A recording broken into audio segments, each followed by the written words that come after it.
Welcome to Algebra 2. Today we've got the concluding section here in Chapter 11, Making Inferences from Experiments. So we talked about yesterday in 11.5 how to take data that's been accumulated from a survey or like an observational study, but how do we make inferences from experiments, where we may have trials and things that we need to look at, something a little bit different than just gathering hard data from a survey. There's a little bit more to look at. All right, so now remember an experiment had a control group and a treatment group.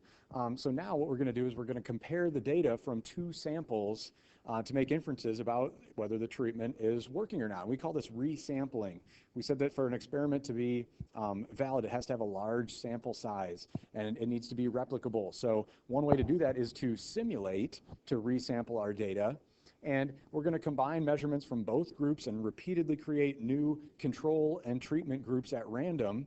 And then if we do this over and over and over again, eventually we will see a trend. Is there a difference from our control to our treatment group? And since we've repeated it so many times, we can see that trend does hold. That's one way of increasing our sample size, making the experiment more valid. Okay, and then inferences about a treatment. To perform an analysis, we need to resample over and over and over again, like I've just said. And how we do that is actually kind of an interesting process, and it's going to involve creating random numbers, and we're going to use our calculator to do that. I've given you the keystrokes for the calculator on how to do that. In this case, generating random integers with no repetitions from 1 to some number at the end. But that's how we're going to kind of combine the measurements and repeatedly create new control and treatment groups at random. That's how we're going to get the random incorporated there. Okay, so really not a lot happening mathematically. In fact, your homework is all one experiment that we're going to be analyzing. So it's a pretty quick homework assignment, and it kind of follows the same procedure that we have here in our example.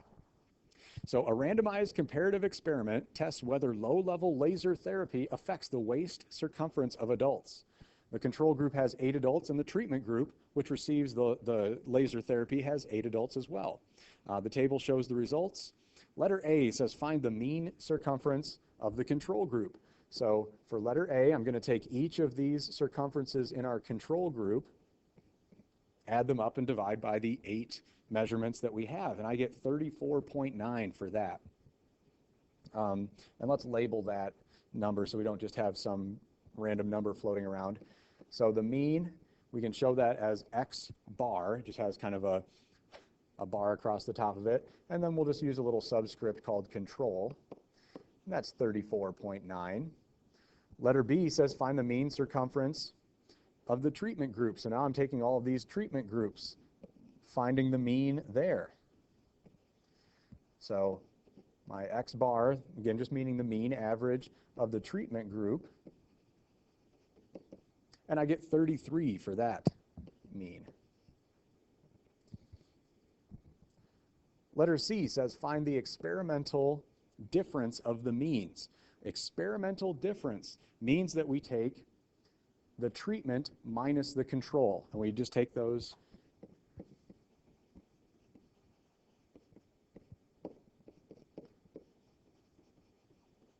okay? Experimental difference of the means. We're just subtracting those two. Just remember, it's treatment minus control, so I get negative 1.9.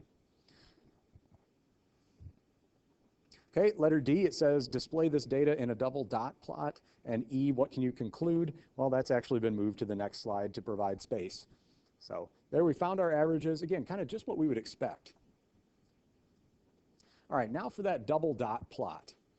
All right, so our control waist circumference, we want to see, we know what the mean average is, but what are all of our measurements in our sample looking like when we arrange them, in this case, on a number line? We want to see, is there like a central grouping of them? So, okay, for our control, let's see, I had a 34.6. So 34.6 would be right about there. I had a 35.4. At 33, another 34.6, so I just stack the dots up like that. Then I had a 35.2, at a 36.2, and I had a 35. Okay, so there's our control. 1, 2, 3, 4, 5, 6, 7. Ooh, I missed one. Ooh, there's another 35.2 that I missed. There we go. So what are we looking for in this double dot plot? Well, we're looking for generally like a central grouping of dots. They're not all spread out all over the place. And we generally have that right here, but there are a couple of outliers in our data set. So we're going to look at how this data set with our control compares with the treatment. So we're going to do the same process there. I got a 31.4, got a 33, 32.4, 32.6, 33.4, another 33.4, 34.8, and another 33. So you can see that we see a similar trend where there is a nice central grouping, but there are a couple of outliers that kind of fall outside. We don't see, almost like a bell curve, we don't see that type of big clump of results grouped together in the middle. We do have outliers there. They're spread out a little bit. So letter E, what can we conclude? Well, because of what this grouping, where the central cluster of dots is, we can see up here it was around 35, and then down here in our treatment it was around 33.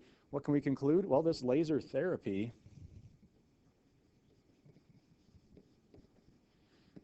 it may have an effect.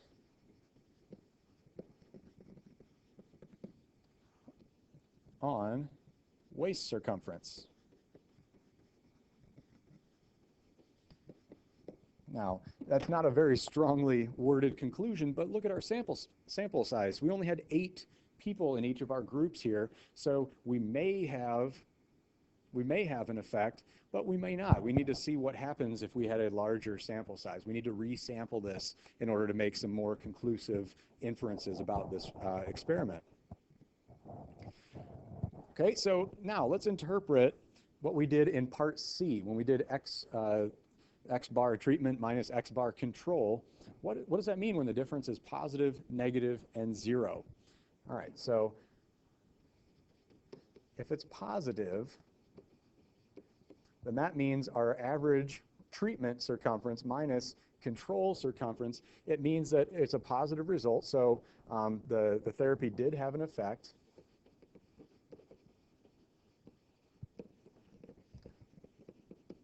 The treatment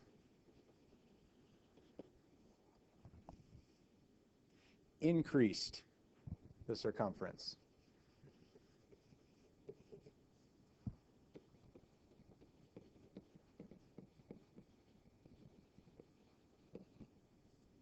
Okay, then break this down into letter B. What if it's negative? That's what we saw based off the one experiment that was given to us, that data. It did have an effect again.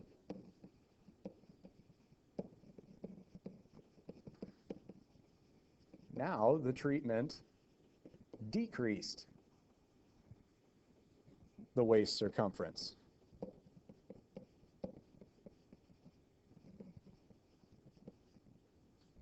All right, and then part C, well, what if we found those averages and took the difference and found it to be 0? Well, if that difference is 0, then it did not have an effect.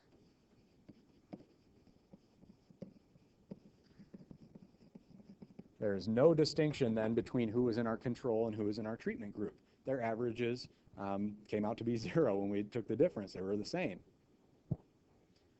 Okay, so just looking through and how to interpret the different possibilities of part C in that earlier example. Okay, so now we get into the good stuff. Now we're going to resample. All right, so resample using a simulation. We're going to use the means of the new control and treatment groups to calculate the difference of the means again. Okay, so as you recall from our initial experiment, we found the difference of the means to be negative 1.9. So we're going to be comparing that. So I'm just going to make a little note of that up here.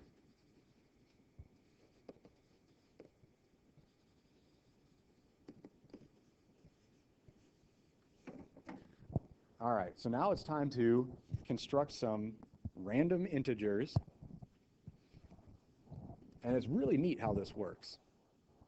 So I'm going to bring up a calculator, and then you can see we've got 16 total entries. 16 when we look at all the measurements, either in our control or in our treatment group.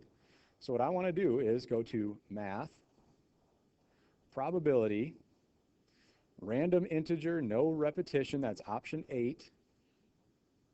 And my upper is 16. Oh, sorry, my lower is 1. Get my recording window out of the way. My upper is 16. And the end value, I want 16 numbers. And then we will paste those results. Enter. And you can see it gives me a nice little list there. What we're going to do is we are going to take the list that I had gotten earlier, and we're going to use that one. So that's how I got those random digits. Now here's what we're going to do with those. So these digits were all chosen at random. So now what I'm going to do is number what was in my control group and treatment group, all those 16 of those. This was the first, second, third, fourth, fifth, sixth, seventh, eighth, 9, 10, 11, 12, 13, 14, 15, 16. And then the computer did all of the work, or the calculator did all the work coming up with the random assortment of those numbers. That's how I'm going to enter the data into the new control group and the new treatment group. So in the first box, you can see I put number 12. Okay, that's 32.6. Then I put number 3. That one was 33.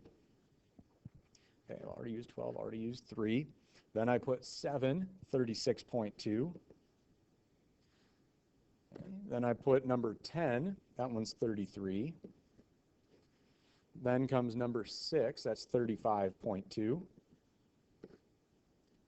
Then goes number 4, 34.6.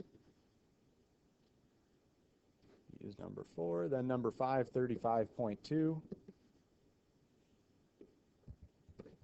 And then lastly, number 15, that's 34.8. Okay, then going across the bottom row, the next one I want is number 9. That one's 31.4. Ended up in the same spot. Then number 16, that's 33. Then number 11, 32.4. Then number 1, 34.6. Number 2, 35.4. Number 13, 33.4. Number 8, 35. And then finally number 14, 33.4. So we take all of our results, randomly rearrange them into a new quote-unquote control group and quote-unquote treatment group, and then we find out what is that new mean of the control, new mean of the treatment, and take the difference there. See how that compares to our original experiment's difference of means. And obviously one resampling is not going to do a whole lot, but as I do this over and over and over and over and over again, hopefully we see a trend in the difference of means as we carry this out.